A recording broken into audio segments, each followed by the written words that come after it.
ఒకనాడు చ్యవన మహర్షి బ్రహ్మలోకానికి వెళ్తారు. బ్రహ్మగారి సభలో ఈయనకు విషయం తెలుస్తుంది. అదేంటంటే చ్యవనుడు భృగువంశీయుడు, బ్రాహ్మణుడు. క్షత్రియుడైన కుశుకుని వంశం వల్ల చ్యవనుని బ్రాహ్మణ కులం సంకరమవుతుందని. ఇక్కడ కులం అంటే మనం ఇప్పుడు చదువుకుంటున్న క్యాస్ట్ కాదు. సనాతన ధర్మంలో కులం అన్న పదాన్ని వంశము, జాతి, ప్రాంతము మొదలైన వాటికి వాడారు.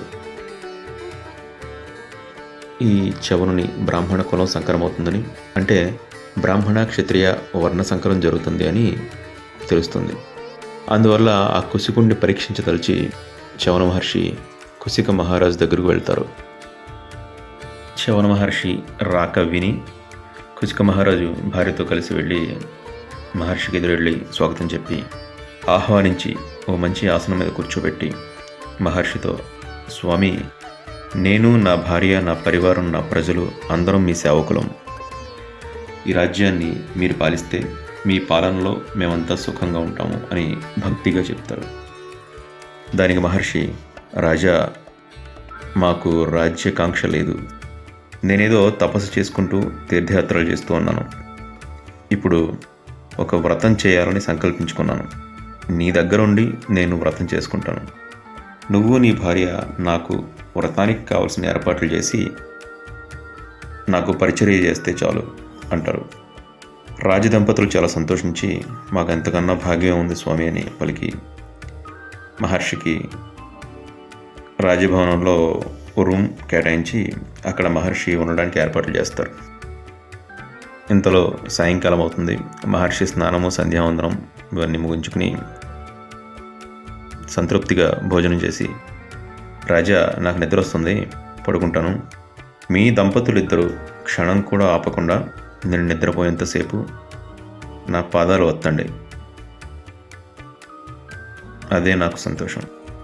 నేను మేల్కొనే వరకు నన్ను నిద్ర లేపకూడదు, నా చరణ సేవ మానకూడదు అని చెప్పి చ్యవన మహర్షి నిద్రపోతారు. అలా 21 రోజులు నిద్రపోతారు. ఈ 21 రోజులు రాజదంపతులు క్షణం కూడా ఆపకుండా మహర్షి కాళ్ళు నొక్కుతూనే ఉన్నారు. 22వ రోజు మహర్షికి మెలకు వచ్చింది. నిద్ర మేల్కొని ఏమీ మాట్లాడకుండా అంతఃపురాన్ని వదిలి స్పీడ్గా నడుచుకుంటూ అలా బయటికి వెళ్ళిపోతారు మహర్షి. అలా వీధుల్లో నడుస్తూ నగరాన్ని విడిచి వెళ్ళిపోతారు చ్యవన మహర్షి. ఆయన ఎందుకు వెళ్ళిపోతున్నాడో, ఎక్కడికి వెళ్తున్నాడో తెలియదు వీళ్ళకి. సో రాజదంపతులు మహర్షిని వెతుక్కుంటూ వీధుల్లో పడతారు. 21 రోజులు నిద్రాహారం లేకపోవడం వల్ల కుశిక మహారాజు, ఆయన భార్య కూడా సొమ్మసిల్లి పడిపోతారు. కాసేపటికి లేచి తేరుకుని బాధగా అంతఃపురానికి వస్తారు. వచ్చి చూస్తే చ్యవన మహర్షి మంచం మీద పడుకుని నిద్రపోతున్నారు. వెంటనే ఇద్దరు సంతోషంగా వెళ్ళి మళ్ళీ మహర్షి కాళ్ళు నొక్కుతుంటారు. అలా ఇంకో 21 రోజులు గడిచిపోయాయి. ఆ నెక్స్ట్ డే మహర్షి నిద్రలేచి, నేను తైలాభ్యంగన స్నానం చేయాలి అంటారు. సో వెంటనే రాజుగారు సంపంగి నూనె, వేడి నీళ్ళు, సుగంధ ద్రవ్యాలు ఇవన్నీ సిద్ధం చేస్తారు. మహర్షి రాజదంపతులను ఇష్టం వచ్చినట్టు చెడమడ తిట్టి మాయమైపోతారు. కాసేపటికి మళ్ళీ ప్రత్యక్షమవుతారు. రాజదంపతుల్లో మహర్షి వాళ్ళని తిట్టినందుకు బాధ కానీ కోపం కానీ ఏమీ లేకుండా మహర్షి వచ్చారన్న సంతోషం మాత్రమే ఉంటుంది. అలా వాళ్ళని ఎంత తిట్టినా మనోవికారాన్ని పొందకుండా సుప్రసన్నంగా ఉండడంతో మహర్షి సంతోషించి అభ్యంగన స్నానం చేస్తారు. ఆ తర్వాత కుశికుడు మంచి భోజనం ఏర్పాటు చేస్తాడు.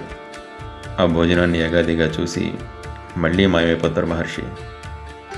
మహారాజు చ్యవనుడు మళ్ళీ వస్తారని అక్కడే నిలబడి ఉన్నాడు. అలా ఆ రోజు గడిచిపోయింది. నెక్స్ట్ డే ఉదయాన్నే మహర్షి మళ్ళీ ప్రత్యక్షమై కుశికునితో, రాజా, ఓ రథాన్ని ఏర్పాటు చేయి. నువ్వు, నీ భార్య రథం లాగుతుండగా నేను ఆ రథం ఎక్కి ఊరేగాలి. నా రథయాత్ర సాగేటప్పుడు దారి పొడవునా గోవులు, గుర్రాలు, బంగారం, రత్నాలు మొదలైన విరివిగా యాచకులకు పంచాలి సుమా అంటారు. కుశిక మహారాజు రథాన్ని సిద్ధం చేశారు. రథం లాగే గుర్రాల స్థానంలో రాజు, రాణి నిలబడ్డారు. చ్యవన మహర్షి రథం ఎక్కారు. రథాన్ని రాజు, రాణి లాగుతుండగా చ్యవన మహర్షి ఊరేగింపు మొదలైంది. మహర్షి చెప్పినట్లుగా దారి పొడవునా యాచకులకు దానాలు చేస్తారు మంత్రులు. ఇంకా చ్యవనుడు రాజదంపతులని సూదిగా ఉన్న ఓ ములుగు కర్రతో పొడుస్తూ ఉంటాడు. వారి శరీరాల నుండి రక్తం కారుతూ ఉంటుంది. అయినా కూడా వాళ్ళు ఆగకుండా రథాన్ని లాగుతూనే ఉంటారు. సుమారు 42 రోజుల పాటు నిద్ర ఆహారం లేదేమో. రాజు రాణి చాలా బడలికతో తూలిపోతూ ఉంటారు. వారు అలా తూలుతూ ఉంటే చవనుడు ములుక్కరతో పొడుస్తుంటాడు. ప్రజలంతా ఇది చూసి బాధపడతారు. కానీ ఏ ఒక్కరూ కూడా మహర్షిని ఇదేమన్యాయం అని అడగడానికి కానీ అసలు ఆయన వైపు కన్నెత్తి చూడడానికి కూడా సాహసించరు. అంతటి తేజస్తో ఉన్నాడు ఆయన తపో మహిమ వల్ల. వాళ్ళని తను ఎంత బాధ పెడుతున్నా కూడా ఆ రాజదంపతులు కోపం కానీ, బాధ కానీ, అసహనం కానీ ఇటువంటివి ఏమీ కూడా మనోవికారాలు కలగకుండా ఓర్పుతో భరించడం చూసి చవన మహర్షికి ఆశ్చర్యము, ఆనందం కూడా కలిగి వెంటనే రథం దిగిపోయి వాళ్ళ దగ్గరకు వచ్చి వాళ్ళని వాత్సల్యంతో ప్రేమగా తల నిమిరి మహారాజుతో, రాజా చాలా అలసిపోయారు, ఇంకా అంతఃపురానికి వెళ్ళండి. నేను గంగా తీర వనంలో నా వ్రతాన్ని ముగిస్తాను ఈరోజు. రేపు మీ ఇద్దరు అక్కడికి రండి అని చెప్తారు మహర్షి. మహర్షి స్పర్శ వల్ల రాజు రాణిలకు అలసట పోయింది, గాయాలు మాయమైపోయాయి, నీరసం పోయి బలం వచ్చింది. చాలా ఆశ్చర్యంగా కుశికుడు, మహర్షి మీ అనుగ్రహం వల్ల మాకు ఎలాంటి శ్రమ లేదు, శరీరంలో గాయాలు లేవు, మీ మహిమ వర్ణించలేనిది అని నమస్కారం చేసి భార్యతో కలిసి అంతఃపురానికి వెళ్ళిపోతాడు. ఆ రోజు సంతోషంగా గడిపి నెక్స్ట్ డే మహర్షి చెప్పిన గంగా తీరవనానికి వెళ్తారు రాజదంపతులు. అక్కడ చాలా పెద్ద అందమైన రాజభవనం ఉంటుంది. దాని చుట్టూ పూల తోటలు, మండపాలు, ఆ మండపాల్లో వేదాలు చదివేవాళ్ళు, సంగీతం పాడేవాళ్ళు వీళ్ళంతా ఉన్నారు. చుట్టూ ఉన్న పూల తోటల్లో కోకిల పాటలు, చిలకల పలుకులు, తుమ్మెద ఝంకారాలు ఇవన్నీ అనిపిస్తున్నాయి. సరస్సుల్లో హంసలు, పర్వతాల మీద ఎగిరే నెమళ్ళు, వీటన్నిటితో అది భూలోక స్వర్గమా అన్నట్లుంది. అప్సరసలు, గంధర్వులు, దేవతలు అందరూ ఉన్నారు. ఇదంతా చూసి రాజదంపతులు ఇది కళ నిజమా? కళ అయితే మనకి అనుభవం ఎలా అవుతుంది?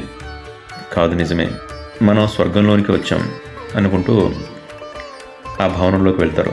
అక్కడ ఓ మణులు పొదిగిన బంగారు తలపం మీద చవన మహర్షి హాయిగా పడుకుని ఉన్నారు. వాళ్ళు మహర్షిని చూడగానే మహర్షి మాయమైపోతారు. ఆయనతో పాటు ఆ మేడ, అక్కడ రాజదంపతులు వర్ణించిన విశేషాలు అన్నీ అదృశ్యమైపోతాయి. అంతా అరణ్యం, అడవి.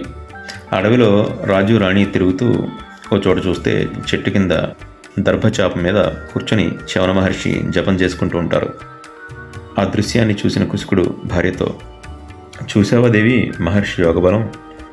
మనిషి రాజ్యం సంపాదించడం సులభమే, కానీ బ్రాహ్మణత్వం, తపస్సిద్ధి మాత్రం పొందడం చాలా కష్టం. ఈ మహానుభావుడు తపోబలం వల్ల తనకు కావలసినట్లుగా చేస్తున్నారు అంటుండగా చవనుడు ఆదరంగా దగ్గరకు రమ్మని పిలుస్తాడు. రాజు రాణి వెళ్ళి మహర్షికి నమస్కారం చేసి నిలబడతారు వినయంగా. అప్పుడు మహర్షి ప్రసన్నంగా చూస్తూ, రాజా, నీవు ఇంద్రియాలను, మనస్సును నీ వశంలో ఉంచుకున్నావు. నీ పట్ల వాత్సల్యం, ప్రేమ కలిగే నాకు ఏదైనా వరం కోరుకో, ఇస్తాను అంటారు. దానికి కుశికుడు, స్వామి, మీరు మహాత్ములు, మీ మనస్సు ప్రసన్నమయ్యేలా మిమ్మల్ని సేవించడం కంటే వేరే వరం ఏమీ అక్కర్లేదు మాకు. కానీ ఒక్క సందేహం ఏంటంటే, మీరు మా ఇంటికి వచ్చినప్పుడు 21 రోజులు ఏకధాటిగా నిద్రపోయారు, లేచారు, మాయమైపోయారు, మళ్ళీ వచ్చి మళ్ళీ ఇంకో 27 రోజులు నిద్రపోయారు. ఇలా చేయడంలో అంతరార్థం ఏంటి అని అడుగుతాడు కుశికుడు. అప్పుడు మహర్షి, రాజా, ఓనాడు బ్రహ్మసభలో భృగు, కుశిక వంశాలకు బ్రాహ్మ క్షాత్రములు తారుమారుగా సంకరం ఏర్పడగలదు అని చతుర్ముఖ బ్రహ్మగారు మాటల సందర్భంలో అన్నారయ్యా. అది విని నాకు కోపం వచ్చింది. సాంకర్యం జరగకూడదు అని అనుకున్నాను. అందుకే మీ వంశాన్ని నాశనం చేయాలని వ్రతాన్ని నెపంగా పెట్టుకుని వచ్చాను. ఇన్ని నాటకాలు ఆడాను, మిమ్మల్ని చాలా బాధలు పెట్టాను. ఎప్పుడైనా మీ దంపతులు నేను పెట్టే బాధలు తట్టుకోలేక ఎదురు తిరిగినా, అసలు ఎందుకు ఇలా బాధిస్తున్నావు అని నన్ను అడిగినా, వ్రతభంగం చేశారు అని మిమ్మల్ని శపించాలి అనుకున్నాను. కానీ మీ ఇద్దరు గొప్ప ఓర్పుతో ఉన్నారు, అన్ని బాధలు సహించారు. నా గురించి మనసులో కూడా చెడుగా చిన్న మాట అనుకోలేదు, ధైర్యాన్ని కోల్పోలేదు, దుఃఖం కానీ కోపం కానీ రాలేదు మీకు. అందుకే ఈ గంగా తీరంలో మీరు శరీరంతో స్వర్గాన్ని చూసేలా చేశాను. ఇంత చూశాక కూడా మీరు రాచరికం పట్ల ఉదాసీనత, బ్రాహ్మణ్యం పట్ల ఆదరభావంతో ఉన్నారు. నేను చాలా ప్రసన్నుడయ్యాను. రాజా, నీ వంశంలో నీ నుండి 3వ వాడు బ్రహ్మ తేజో విరాజితుడై జన్మించగలడు అని వరమిచ్చారు చ్యవన మహర్షి. ఆ బ్రహ్మ తేజో విరాజితుడే కుశిక భూపతి మనవడు విశ్వామిత్రుడు. అంతేకాకుండా ఒకసారి అయోధ్యలో శ్రీరామచంద్రుడు కొలువై ఉండగా చ్యవన మహర్షి అక్కడికి వస్తారు. శ్రీరాముడు వినయంగా మహర్షిని సేవిస్తారు. అప్పుడు మహర్షి శ్రీరామునితో మధుపురిలో లవణాసురుని అరాచకాల గురించి చెప్తారు. శ్రీరాముడు లవణాసురుని సంహరిస్తానని మాటిస్తారు. మహర్షులంతా సంతోషంగా తిరిగి వెళ్తారు. తర్వాత శ్రీరాముడు మధుపురికి శత్రుఘ్నుడిని పట్టాభిషిక్తుని చేసి లవణాసురుని సంహరించడానికి పంపుతాడు. మార్గ మధ్యలో చ్యవన మహర్షి ఆశ్రమంలో శత్రుఘ్నుడు మహర్షిని కలిసినప్పుడు లవణుడి చేతిలో ఓ శూలం ఎల్లప్పుడూ ఉంటుంది. అది లవణుడి తండ్రి మధుడికి పరమేశ్వరుడు ప్రసాదించింది. మధుడి దగ్గర నుండి లవణుడికి వచ్చింది ఆ శూలం. ఆ శూలం లవణుడి చేతిలో ఉన్నంత వరకు అతన్ని చంపలేవు అని లవణుడి మరణ రహస్యాన్ని శత్రుఘ్నుడికి చెప్తారు చ్యవన మహర్షి. తెలివిగా శత్రుఘ్నుడు లవణుడి చేతిలో శూలం లేని సమయంలో ఓ అమోఘ అస్త్రంతో లవణాసురుని సంహరిస్తాడు. ఈ విధంగా చ్యవన మహర్షి లోకోపకారాలు చేసి లోక కళ్యాణం కోసం తపస్సు చేసి ఋషి మండలంలో తేజరిల్లుతున్నారు. ఇది భృగువంశ సంజాతుడు, మహాతపోధనుడు, యోగ మహిమాఢ్యుడు అయిన చ్యవన మహర్షి చరిత్ర.